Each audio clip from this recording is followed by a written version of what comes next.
Okay, so you sent this over from the Daily Beast. It's about Trump and Jeffrey Epstein. Yeah. Epstein showed me photos of Trump with topless young women sitting in his lap, claims author. Right. It's quite the headline, isn't it? Yeah. And just days before the election, this 2024 election, the timing couldn't be more, well, interesting. Yeah, I mean, it's certainly a strategic time to drop a claim like this. Oh, yeah. Especially considering the author, right?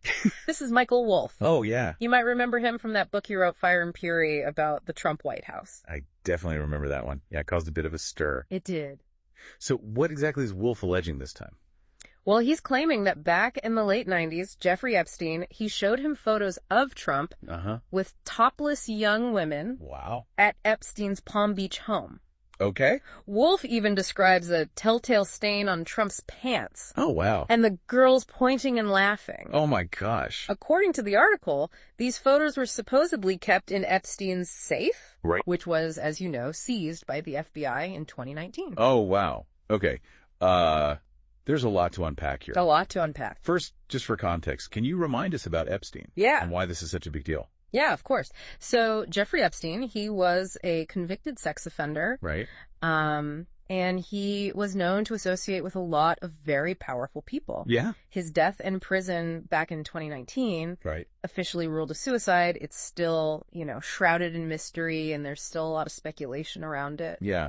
A lot of people believe he may have had compromising information on some very influential figures. Right, exactly. And this kind of connects back to our whole mission for this deep dive, because if those photos exist, it could be pretty damaging to Trump's reputation. No, for sure. Especially during an election. Absolutely. And, they could even be seen as potential evidence of wrongdoing. Now, the Trump campaign has vehemently denied these allegations. Right. Calling Wolff a disgraced writer who fabricates stories. They also claim that Trump cut ties with Epstein when the sex trafficking allegations came out.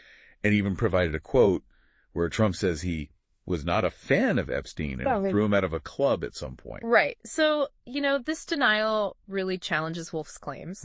It forces us to consider his track record as a journalist. Yeah. He is known for a controversial reporting style. Some have questioned the accuracy of his previous work. So how much weight should we give to his words then? Right. And what does this mean for the story's credibility?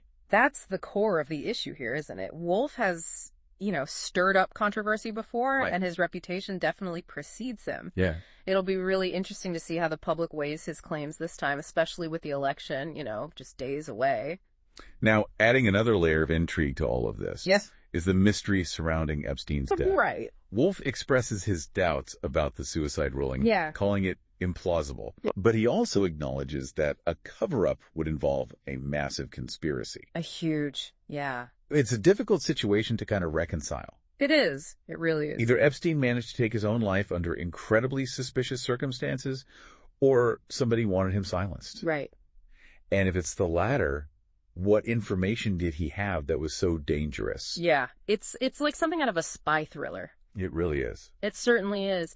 And it raises the question, if Epstein was truly afraid of Trump, as Wolff suggests, why would he show him those photos in the first place? That's what I was wondering. Was it a way to subtly threaten or manipulate him? Right. Or was it just like a careless act of bravado? Yeah, could be. We'll need to dig deeper into that. Yeah. Now, what's fascinating here is that Wolff claims he has hours of recorded conversations with Epstein. Oh, wow. He even played a snippet on his podcast. Right. He says that Epstein was a key source for Fire and Fury, and that back in 2017, while working on the book, Epstein seemed scared of Trump. That's a significant detail. If that's true, it suggests that Epstein believed, Trump was capable of anything. Wow. And might have been worried about the potential repercussions of having crossed him. Well, that adds like a whole other dimension to their relationship, doesn't it? Yeah. You mentioned that this alleged fear that Epstein had of Trump doesn't quite add up with him showing those photos. Yeah. Do you have any thoughts on what his motivations might have been there? It's hard to say for certain without more context, right? I mean, maybe it was a calculated risk, a way to sort of subtly threaten or manipulate, or, maybe it was just like a careless act of, bravado. Yeah. there's also the possibility that he misjudged Wolff. Like, he assumed there would be some discretion that wasn't actually there. It's all very cloak and dagger. Huh. But let's shift gears for a moment and talk about the potential impact of these allegations. Mm-hmm. If these photos do surface, could they actually influence the election? I mean, it's certainly possible. I mean, we're talking about a very tight race. Right. And any new information, especially something as sensitive as this, could definitely sway undecided voters or even, demotivate those already leaning toward Trump. Right. Especially with the election just, days away? Exactly. This has, October surprise written all over it. Exactly, yeah. And it plays into, these pre-existing narratives about Trump's character and his past behavior toward women. Yeah. Remember, he's already faced numerous accusations of sexual misconduct. Yeah. And these allegations, even without, any concrete evidence, could really reignite those controversies. And even if the photos never see the light of day, the mere allegation itself could be damaging. It's true. The seed of doubt has been planted. Yeah. And in the court of public opinion, perception is reality. How do you see this playing out?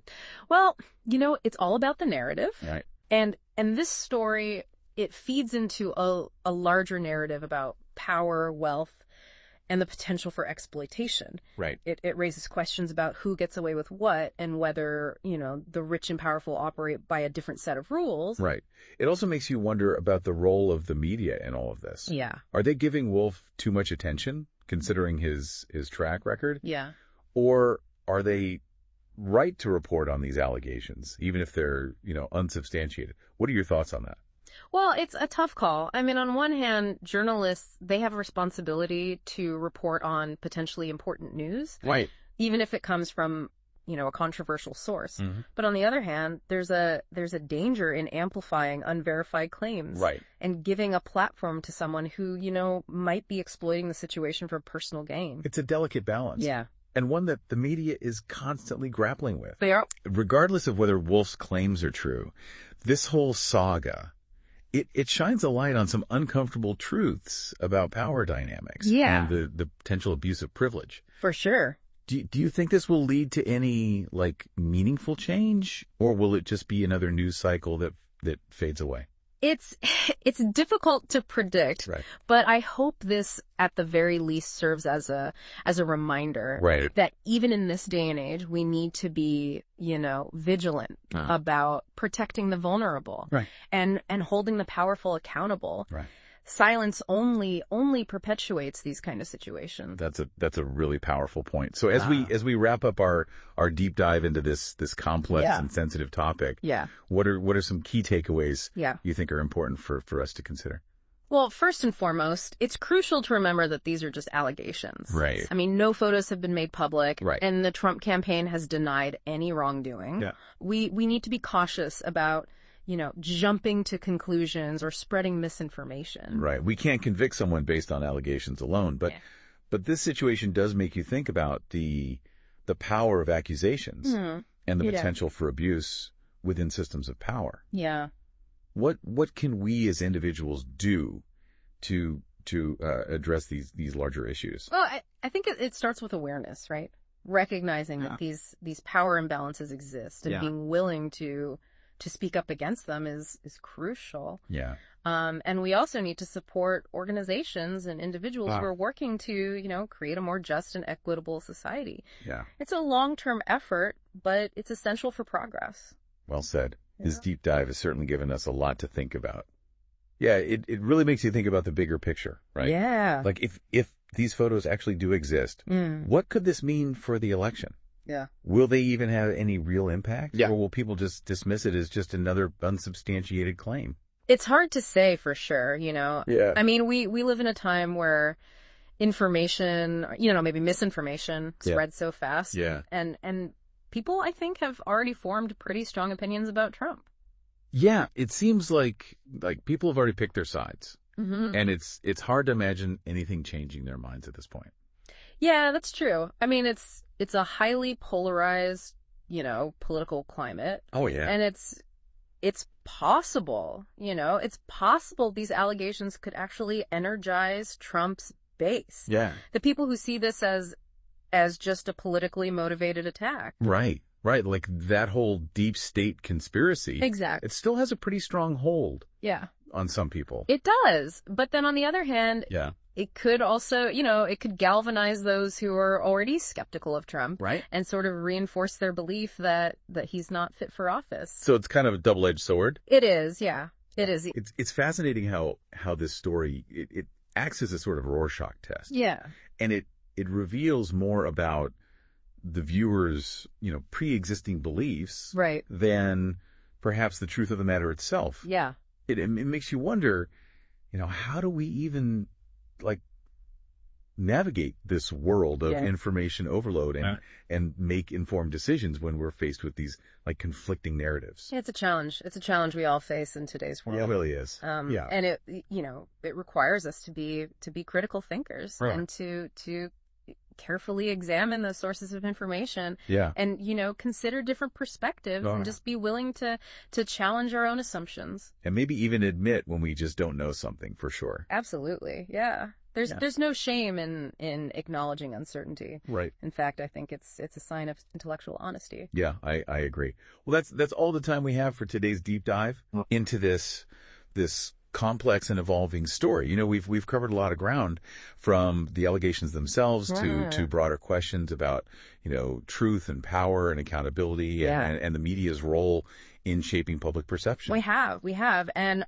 we've also, we've seen how individual actions can have these ripple effects outwards and touch upon these larger societal issues. It's a reminder that even seemingly isolated events can connect to these much deeper and more systemic problems. Right. And it's really up to each of us. Yeah. To engage with these issues, thoughtfully and critically. Absolutely. Complacency just allows these systems to persist. Right. Mm-hmm. Before we go, I want to remind you that everything that we discussed today is based on allegations. Right. No evidence of these photos has been made public, and we really do need to be cautious about spreading unverified information. Always a good reminder. Yeah. Critical thinking is more important now than ever. Couldn't agree more. So until next time, stay curious and keep asking questions. Absolutely.